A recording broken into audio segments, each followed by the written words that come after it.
പശ്ചിമേഷ്യയിൽ വീണ്ടും സംഘർഷാവസ്ഥ. ഇറാനിലെ 10 സൈനിക കേന്ദ്രങ്ങളെ US ആക്രമിച്ചു. മറുപടിയായി ബഹ്റൈനിലേക്കും കുവൈറ്റിലേക്കും പ്രത്യാക്രമണവുമായി ഇറാനും രംഗത്തുവന്നു. ബഹ്റൈനിലെ ഒരു റെസിഡൻഷ്യൽ കെട്ടിടം തകർത്തു.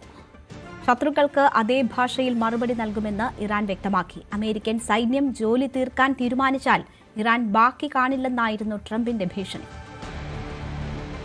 പശ്ചിമേഷ്യയിൽ ആശങ്കകൾ കയവില്ലാത്ത ഒരു ദിവസം തന്നെയാണ് ഇന്നും കടന്നുപോയിരിക്കുന്നത്.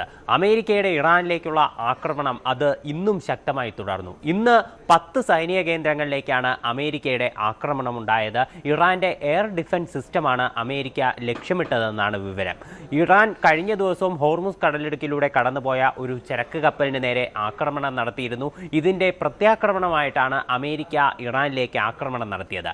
ഇറാന്റെ മിസൈലുകളും അതുപോലെ വിവിധ ഡ്രോൺ നിർമ്മാണശാലകളും തകർത്തതായിട്ടും വിവരമുണ്ട്. ഇതിന് മറുപടിയായിട്ട് ഇറാൻ അമേരിക്കൻ സൈനിക താവളങ്ങളിലേക്ക് തിരിച്ച് ആക്രമണം നടത്തിയിട്ടുണ്ട്.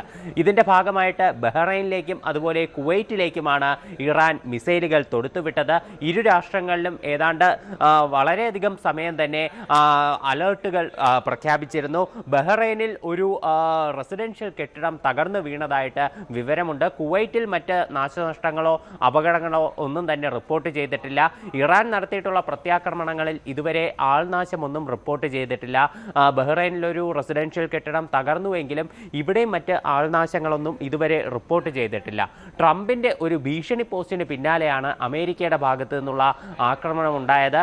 ട്രംപ് പറഞ്ഞത് ഇറാൻ ഇനിയും യാതൊരുവിധ പാഠവും പഠിക്കുന്നില്ല.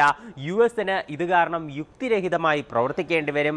അമേരിക്കൻ സൈന്യം അവരുടെ ജോലി തീർക്കാൻ തീരുമാനിച്ചാൽ ഇറാൻ ഒരിക്കലും ബാക്കി കാണില്ല എന്നൊരു ഭീഷണിയാണ് US-ന്റെ ഭാഗത്തു നിന്നുണ്ടായത്. എന്തായാലും ശത്രുക്കൾക്ക് ശക്തമായിട്ടുള്ള തിരിച്ചടി നൽകും എന്ന് തന്നെയാണ് ഇറാൻ വ്യക്തമാക്കുന്നത്. IRGCയുടെ ഭാഗത്തു നിന്നാണ് ഈ മുന്നറിയിപ്പ് പുറത്തു വന്നത്. അജയ് സുധാ ബിജുവിന്റെ റിപ്പോർട്ടാണ് കണ്ടത്. കൂടുതൽ വാർത്തകൾക്ക് News 18 Keralam YouTube channel subscribe ചെയ്യുക.